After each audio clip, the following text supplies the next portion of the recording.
The global outbreak of coronavirus has raised concerns regarding the impact on regional and national food supply chains. Although COVID-19 is a health issue, its effects are being felt in other sectors of the economy such as security, business, food supply, and livelihoods. The agricultural sector has been negatively affected in the key areas of food production and the supply chain for nutrient-rich foods. Deteriorating diets lead to poor nutrition, which in turn weakens the immune system and can jeopardize the body's ability to fight a COVID-19 infection. In response, the government of Kenya, through the Ministry of Agriculture, Livestock, Fisheries and Cooperatives, has developed measures to keep the agricultural sector and supply chain running smoothly.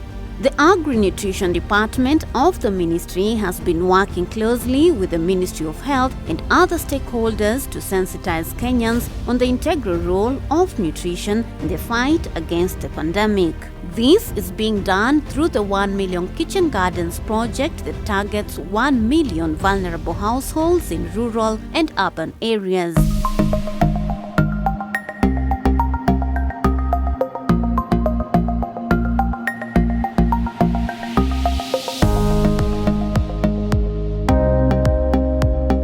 So we are here today at the Ministry of Agriculture, Kilimo House, where we have the model kitchen garden demonstration site, where we set up all the technologies that all households are able to adapt to be able to give them not only knowledge, but also be able to, give them the instructions, step-by-step guidance on how to set up these gardens. The ministry is promoting simple, space and water-efficient kitchen garden technologies such as the cone garden, the multi-story garden, the micro garden, the tire garden, the moist bed garden, the wick irrigation garden, and the simple drip irrigation garden. This project has been engaging schools across Kenya to increase nutrition and health knowledge among students. Several school gardens have already been established, such as at Olympic Secondary School in Kibra.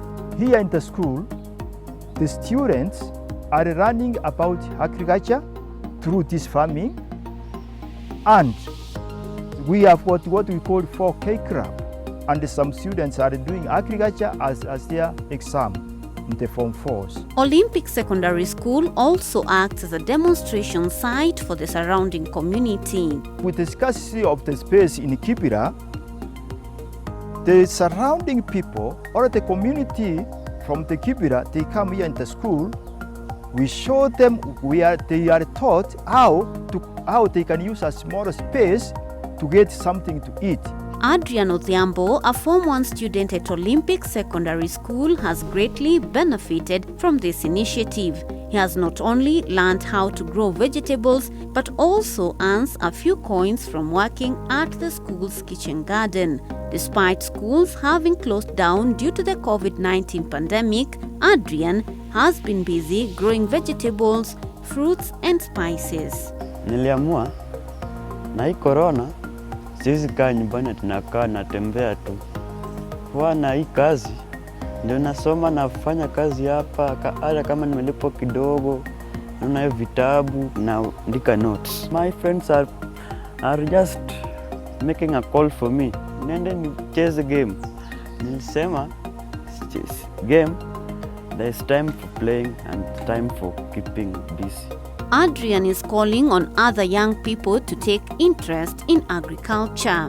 Wasidharau hii kazi sana. Hii kazi ni mzuri. Hata nyumbani nilikuwa nimeweka kuku, niko na kuku shamba. Hizo saa hii wananipigia masukuma zile mboga ziko kubwa wanauza. The Ministry of Agriculture has helped us because I've got a more knowledge of which I've taken to our country in my Kisi land. So it is through the Ministry of Agriculture which gave me the knowledge, and the knowledge I saw it better to take it to our country. Food insecurity is not only impacted by the quantity of food but also the quality of food. Through kitchen gardening, one is able to grow organic food that is free from synthetic chemicals or preservatives. Sylvia, a resident of Ndeya, has been producing organic food for her family and also sells the surplus to her friends in the city. What drove me to actually start farming was my children. I wanted to be able to grow safe, nutritious food for them. So I started on half an acre and I started growing all the food that we're eating at home. And what had happened was that I told myself I'll never go to the market again. If I have half an acre, I can grow all the food that I require for my home. But I found on half an acre, I actually had more than enough. And that's when I decided to start a business. And the business is called Sylvia's Basket.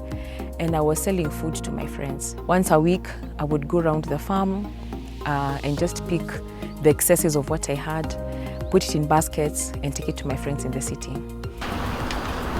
Simon Bogwa, a resident of Kitengela in Kajiado County, is also growing organic food using the hydroponic system of farming. We started now growing some hydroponic vegetables just for our own consumption. So we started with spinach, lettuce, collard greens, kales, coriander. Then we went into tomatoes, we went into strawberries. So as you can see behind me now is our kitchen garden here in Kitengela. This area is semi-arid. Water is scarce and it's not a luxury. So the little water that you get will be saline. Mostly it will be quite saline, salty, and also it is in short supply. Hydroponic systems use nutrient-enriched water instead of soil. Thus, there are few problems with pests, weeds, and soil-borne diseases. We decided to do it within the compound so that we could keep ourselves busy, watch them grow, and also have a traceable source of food. It's not grown using sewage water or water that is not clean. The only guarantee that we can give our population on food safety is only being able to grow your own food. That is the only sure guaranteed way of you're eating the right food, the safe food, and not only safe food but also food that you've seen the processes of how it has been grown, you know the sources of your water and such kind of a production guidance. To improve diets, the State Department for Livestock is promoting the rearing of small livestock on small spaces in rural and peri-urban areas. Poultry, rabbits, and small ruminants such as goats and sheep can significantly contribute to dietary diversity and nutritional outcomes through home consumption and income generation. Children and the youth also enjoy being involved in the raising of small livestock enterprises and serve as a learning point for them. Kitchen garden, most people tend to imagine that it's only vegetables. Kitchen garden is not complete if it doesn't have any livestock or even other small fruit tree here and there. So the ideal animals in the kitchen garden are the small animals, where we have the dairy goat, we have the chicken, indigenous, or you can even have a few layers or broilers. We also have the dairy goat and the rabbits. They give birth very fast. They don't require a lot, and you can even feed them from just what you have on your farm residues. Even kitchen waste can feed chicken, and you get your eggs and the eggs, the milk, and the meat. Rabbits are a great source of highly nutritious white meat. They require minimal investment and space. Other important products from rabbits include fertilizer from urine and droppings. Rabbit urine contains nutrients such as nitrogen, phosphorus, and potassium needed for healthy crop growth. We have the National Rabbit Breeding and Training Institute in Ngong that we are using it for breeding the rabbits that we supply to farmers. We also have other 4 stations that multiply the rabbits. We have one in Kimose, which is in Baringo County. We have another one in Meru, in Marimba Farm. Then we have another one in Matuga, in Kwale County, and these are our stations that we are multiplying the rabbits to supply to the farmers. We also import rabbits to beef up our breeding materials to improve and minimize inbreeding in the country. The ministry is working together with the National Rabbit Breeding and Training Institute in Ngong to promote the production of rabbits and provision of rabbit production information to interested farmers. Over the years, over research, we have been able to come up with 6 kind of rabbit that can be used for commercial rabbit rearing. And these are namely New Zealand white, Chinchilla, California white, Flemish giant, checkered giant, and the Dutch breeds. Those are the rabbit breeds that we keep around and that have been researched and found to be commercially viable to be used by our farmers. David Mwangi is one of the farmers who have embraced this initiative after receiving training on rabbit production. I went for training. First of all, I had the National Rabbit and Training Center do offer trainings every so often in a year. So I registered for one in December 2018. We went there for 3 days, so I saw how they make their cages. And you will see back there, I have some 22 cages that were metallic that I started with.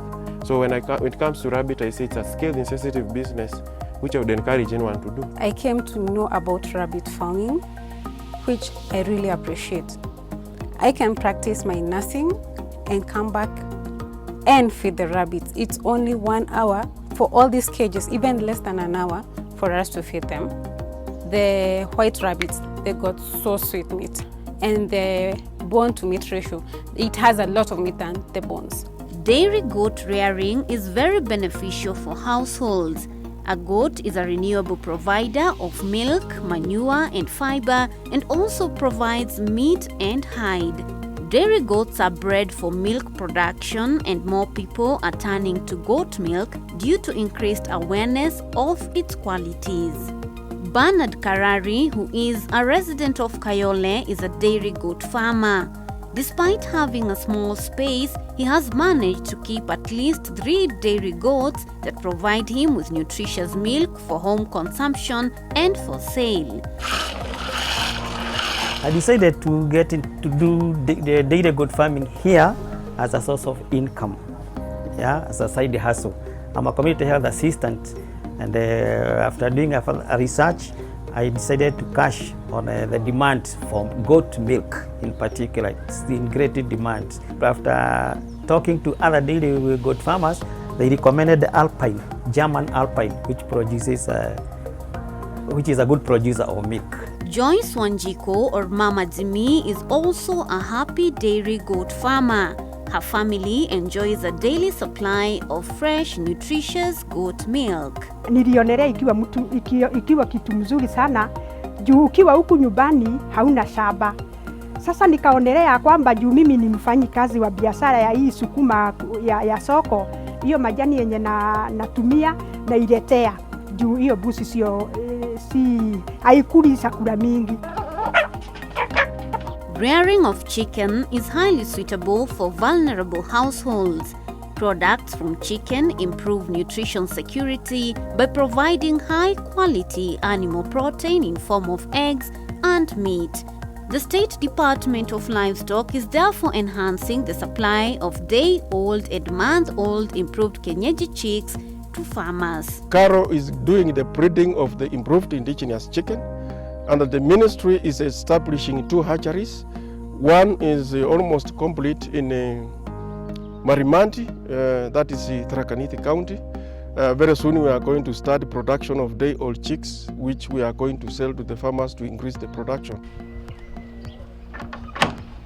Joseph Kamau is a kienyeji chicken farmer.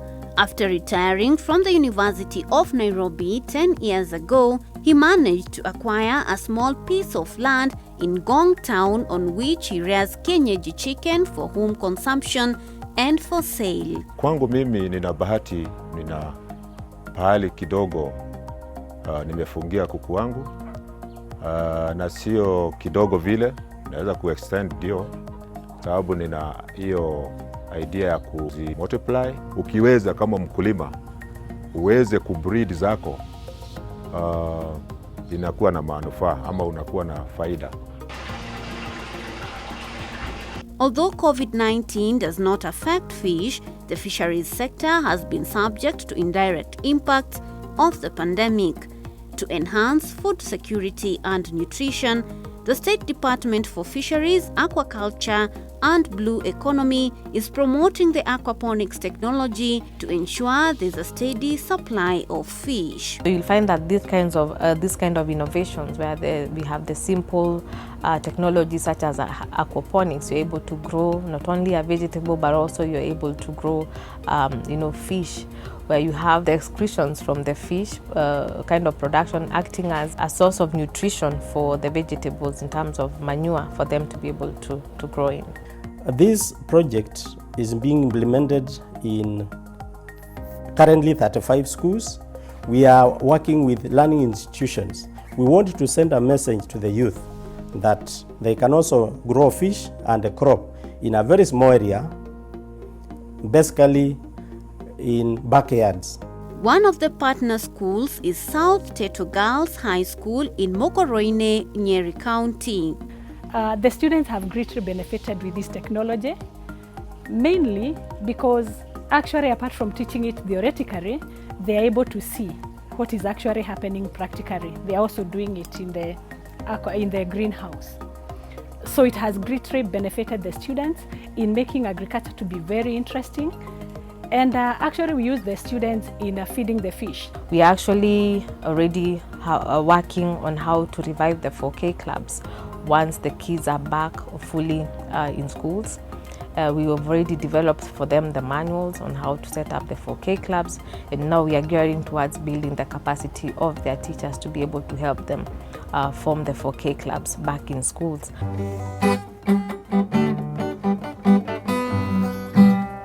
Professor Gideon Nyamasio, a retired lecturer at the Nairobi University, has been carrying out a research on urban fish farming at his home in Buruburu. I thought of starting the project in Nairobi with a view to setting up a system that people who are retired, who are idle, who are locked up because of the pandemic can actually occupy themselves and reduce and lower their stress levels. The project is entitled Development of a Sustainable Fish Farming Technology in Urban Area. It is called Sustainable Urban Odorless Fish Pond. Despite having a small front yard, Professor Gideon has managed to utilize the space available to set up an aquaponic system. He has also been sharing this knowledge to students and other urban dwellers. Space isn't going to increase. Therefore, the design is intended to be adaptable to any area of space available. These technologies have actually taken into consideration those people who may not have enough space. So you'll find that we have been able to highlight if you have a balcony or a wall, there's a technology that you can be able to adopt for that kind of a setup. If you have some bit of a space, you can either have a multi-story garden or a corn garden. You can have any technology, at least which are sensitive to space. Nutrition is one of the primary aspects in today's lifestyle. During these difficult times, kitchen gardening will not only save you money but also provide you and your family with a sustainable supply of healthy, nutritious food. If we increase the supply of day-old chicks, if we increase the supply of the rabbits, if we increase the supply of the breeding dairy cots, the farmers will access, and in the near future we are going to be nutritionally secure. Unajua ukikula vizuri, hata homa ya kawaida, wacha corona, hata homa ya kawaida haiwezi kukudhuru ukiwa umeshiba. If each family can have a kind of a small backyard kitchen garden, they will be able at least to jump going to the market at least twice per week. And that means that money has already been translated for other uses in the family. So we are actually taking all Kenyans who would be then interested to set up their own kitchen gardens or home-based gardens within the confines of their homes. We would then be able to provide, be it technical support, be it technical and also input support to the families that may not afford to buy for themselves.